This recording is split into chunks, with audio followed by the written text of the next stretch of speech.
नमस्कार केमन आছেন সবাই তনুর রান্নাঘরে নতুন একটি ভিডিওর সাথে সকলকে স্বাগত জানাই। আজ আমি দেখাবো মৌরি কাতলা। কাতলা মাছের অনেক রেসিপি হয়, সবগুলো থেকে কিন্তু এটা একদমই আলাদা। তো ট্রাই করতে পারেন, অসম্ভব সুন্দর হয় খেতে। আর একটু মাঝে মাঝে না স্বাদ বদলানোটা দরকার আমাদের রান্নার মধ্যে, এতে কিন্তু সকলেই খুব পছন্দ করে আর নিজেরও ভালো লাগে রান্না করতে। তো তার জন্য কি কি লাগবে প্রথমে সেটাকে আমি আপনাদের কাছে দেখিয়ে দিই। তো প্রথমে এখানে ফোড়নের জন্য নিয়ে নিয়েছি দারচিনি, লবঙ্গ, গোলমরিচ, এলাচ সব কিছুকে আমি নিয়ে নিয়েছি। আর সাথে এখানে কাঠবাদাম নিয়ে নিয়েছি 6 পিস। এখানে 1.5 চামচ বা 2 চামচ মতো নিয়ে নিয়েছি আমি কাজু বাদাম। এখানে 2 চামচ মতো নিয়ে নিয়েছি মৌরি, যেটার কিন্তু আজকে রান্নায় লাগবেই।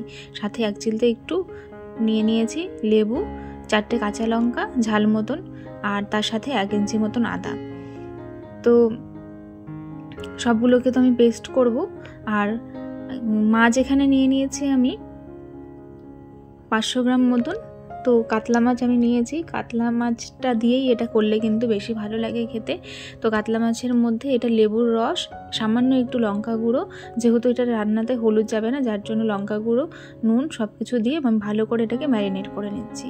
এরপরে আমি কড়াই বসিয়ে দিলাম, কড়াইয়ের মধ্যে দিয়ে দিলাম সাদা তেল। রান্নাটা কিন্তু সাদা তেলে হবে, যার জন্য আমি এখানে সাদা তেল ব্যবহার করেছি।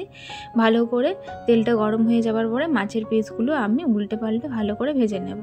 তো প্রথমবার আমি 4 পিস মাছ এখানে দিয়ে দিয়েছি, বাকিটা পরে আমি ভেজে নেব। আর মাছটাকে অতিরিক্ত কড়া করে ভাজবার দরকার নেই।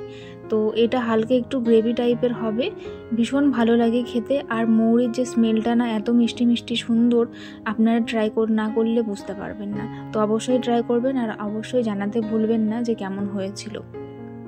তো আমি প্রথমবারে মাছগুলো ভেজে তুলে নিলাম। এবারে আর 3 পিস মাছ আছে, সেটাকেও আমি ভালো করে ভেজে তুলে নেব। তো এবারটাও আমার ভাজা হয়ে গেছে। এবারে ওই তেলের মধ্যে ফোড়নের মধ্যে দিয়ে দিলাম আমি গোটা গরম মশলা ফোড়নটা।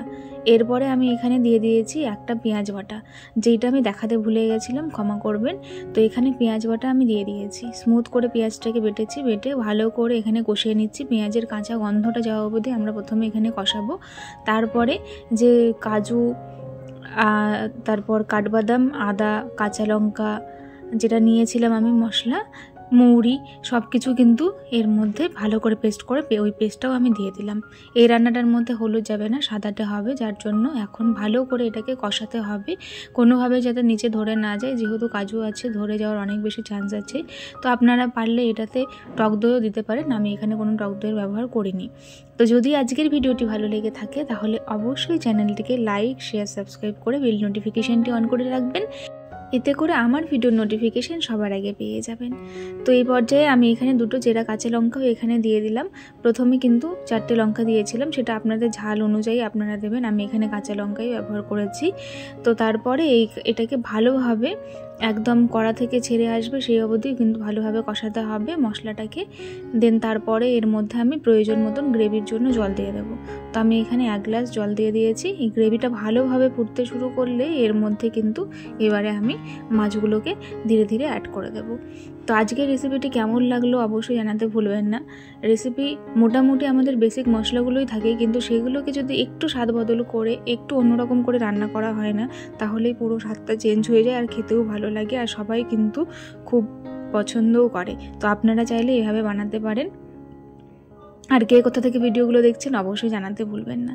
তো এইবারে গ্রেভিটার মধ্যে আমি এখানে নামানোর আগে দিয়ে দিলাম গরম মশলা গুঁড়ো। গরম মশলা দেওয়ার পরে আরও 2-4 মিনিট মতন এটাকে ফুটতে দেব, তাহলে রেডি হয়ে যাবে। এখন একটু পাতলা লাগছে, কিন্তু এটা যখন আমি স্ট্যান্ডিং টাইমের জন্য রেখে দেবো রেস্টে, তখন কিন্তু এটা ঘন হয়ে যাবে অনেকটাই, এতটা থাকবে না, যেহেতু কাজু কিশমিশ, কাজু এইসব দেওয়া আছে যার জন্য। তো দেখুন এটা ফাইনাল লুক কেমন হয়েছে অবশ্যই জানাতে ভুলবেন না। তো আজ তবে আসি, দেখা হবে আরও একদিন নতুন একটি ভিডিওর সাথে। ততক্ষণের জন্য খুব ভালো থাকবেন, সুস্থ থাকবেন, ধন্যবাদ।